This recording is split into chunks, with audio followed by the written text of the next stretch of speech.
कचऱ्यात पडलेली दिसणार किंवा ती नष्ट होणार आणि आपला जो फोटो आहे तो काही काळापर्यंत आमच्या घरात लावतील, त्यानंतर तो फोटो सुद्धा कचऱ्यामध्ये टाकतील. ज्या आपल्याला आवडतात गोष्टी त्या उद्या दुसऱ्यांच्या होतील. आपण जो पैसा संपत्ती कमवलेली आहे त्याच्यावर सुद्धा ठराविक काळानंतर आपलं नाव सुद्धा राहणार नाही. आपल्याला जी पूर्वजांची संपत्ती भेटले, शेती भेटले, त्यांचं आपल्याला नाव सुद्धा माहित नाही.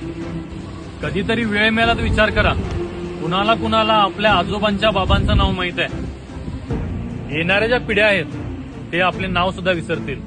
त्यासाठी गर्व कशाचा करू नका. वर्तमान काळात जगा, भविष्य काळात जगू नका.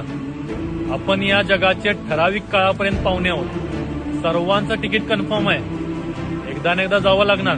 त्यासाठी गर्व करू नका, हेवा करू नका. स्वतःच्या कर्मावर विश्वास ठेवा आणि चांगलं जगा. संपला विषय.